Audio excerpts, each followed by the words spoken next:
Hello everybody, welcome to another episode of Top3Tech.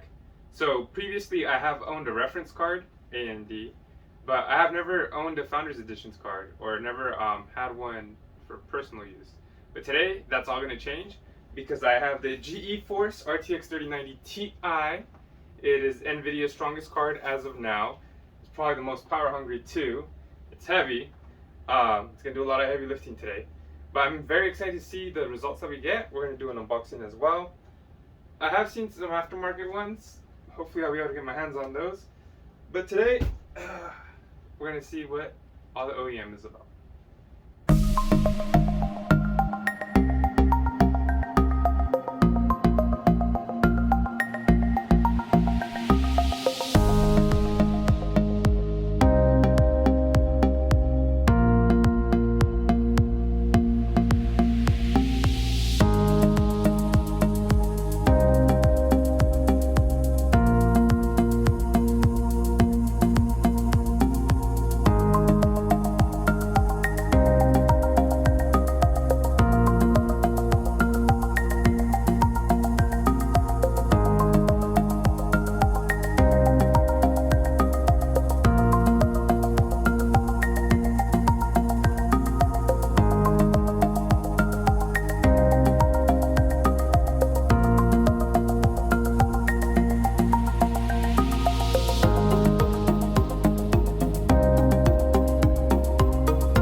Well, the box did come a little beat up from Best Buy, but you know, if you've seen my other videos, you know that they've beat up boxes previously. And you also know that I do cut the tape so it's easier for me to unbox. This is my first time seeing what's inside here, so let's go ahead and pop this open. Jeez, my goodness. Look at that. Dang, this is a chunky card. Look right here, it says inspired by gamers, built by NVIDIA. Sorry about that. Focus that in a little more. It has a little carbon fiber look. Oh, this is a chunky card. Want to be careful with it, don't want to break my hand. Just kidding. Look, check that out, you guys. What else is in here? Oh, put that down gently. This pops up. Let's see what comes inside. As you can see, there's a little arrow right here. Sorry guys, focus that in. Oh my goodness gracious. So what fell out was, it's a warning. Use only this adapter for your GeForce RTX 3090 Ti Founders Edition graphics card. Use of third-party power connector adapters or adapters for other graphics card may cause technical issues and may void your manufacturer warranty. We don't want that, so we'll make sure we use that. Here's the quick start guide.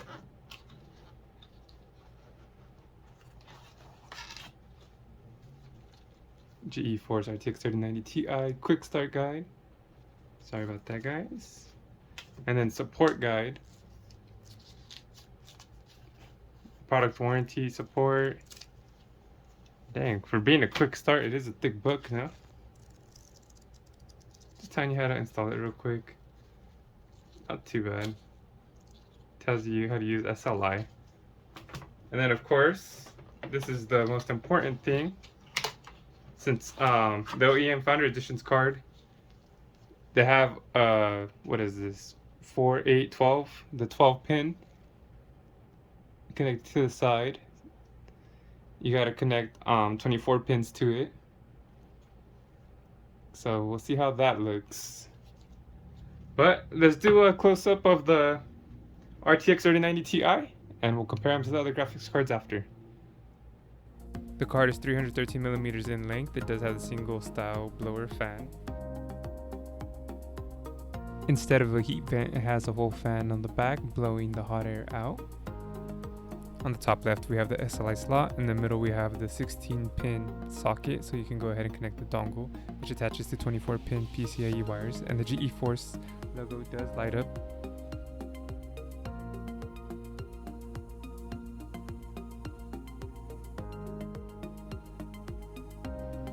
This card takes up 3 slots. It does have 3 display ports and 1 HDMI.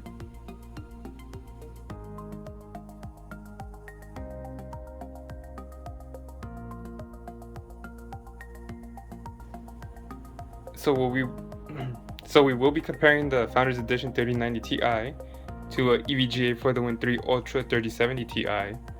We have a Sapphire Pulse RX 6800, and we have a Sapphire Pulse Nitro Plus Special Edition RX 6800 XT. As you can see, they all look a little different. They all vary. This big old brick looks completely different. It only has 1 fan compared to the 3. It has these little lines. I'm assuming this lets air through it. This is crazy with the blower design. Look, it's got this little vent here compared to this full radiator on the 3070 Ti. You can see the heat pipes there. I can't see them here too crazy. I guess maybe through an angle. But man, look at that card. It's heavy compared to the rest of them too. They're almost about the same size in width, or in length, sorry. So we compare the top of these cards. Like the 3070 Ti is a little shorter. It does have RGB on it as well, as you can see on this bar here. This does not. It does look nice. I do like this chrome finish on it. It's got an hourglass. The giant hourglass look right there.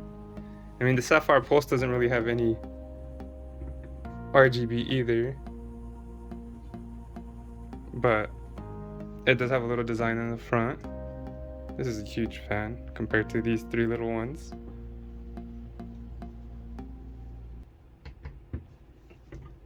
And then of course the 6800 XT is probably the closest I can compare because that's all I have on me. They're almost the same length, it looks like. The Sapphire Nitro is a little shorter, but these do light up. It does have a lot of RGB on it as well, so I mean, dang. I don't know if you guys can see, but this is a chunky boy. So again, this design is very basic, but it looks awesome. As you can see, all these have like paint on the back or different designs. The Nitro is completely different color. The RGB lights up. The Pulse has that red pulse through it. Does not light up, no RGB. The GeForce RTX has this little line through it and these little holes. Another significant difference between these is this has the fan blowing out air on top, but it doesn't have this little vent, you see, to let all that hot air out. But I mean, it comes out there anyways, so I'm not too sure if that's better or worse. I mean, it probably is better since it has a big old fan there. All these are 16 pin except for this. This is the 24 pin, so obviously it uses more power.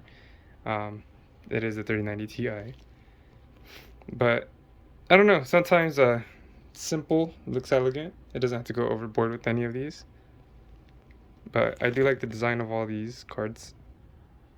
This lights up Sapphire, this lights up, so it does look pretty nice. These cards are crazy, but dang, I'm very excited.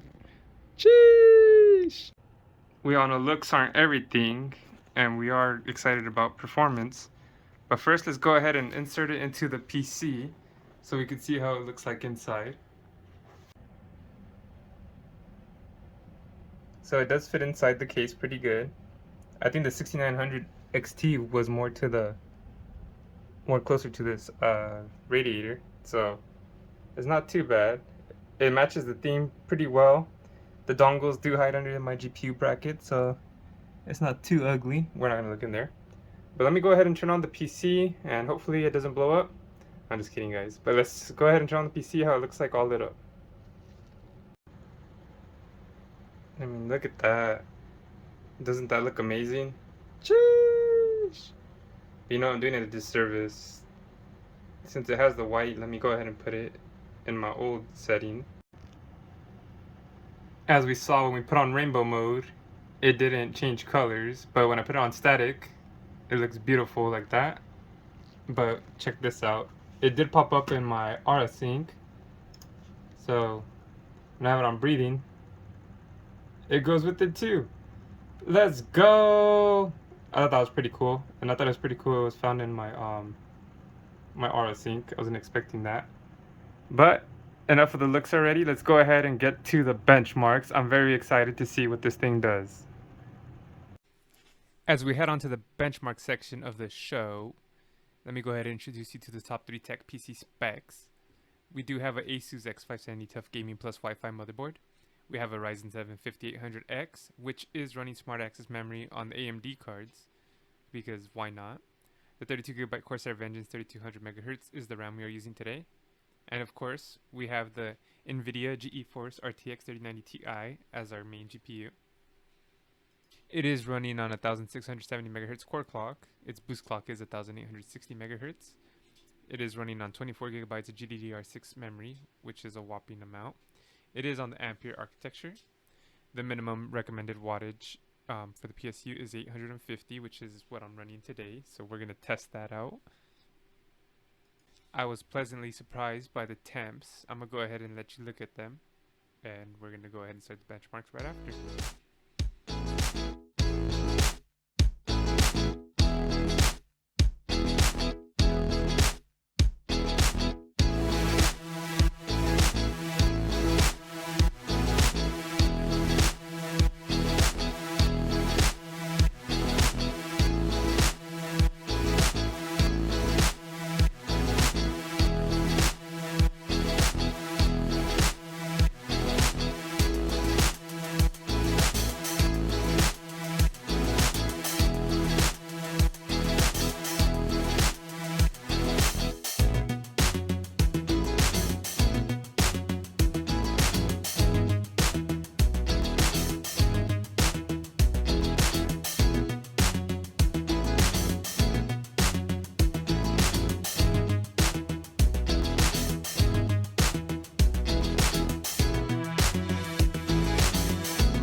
get my hands on the card. I've been wanting to get a 3090 or 3090 Ti for a while.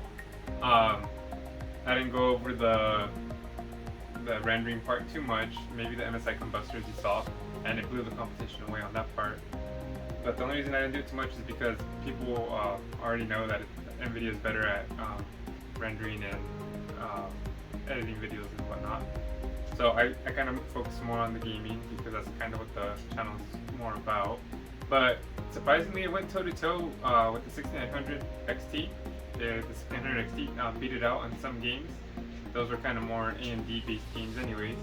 The games with DLSS, the 3090 Ti blew away the 6900 XT pretty bad.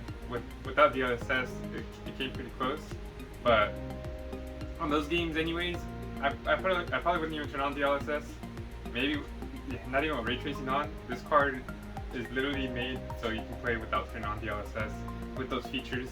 So turn on ray tracing, enjoy the game like that.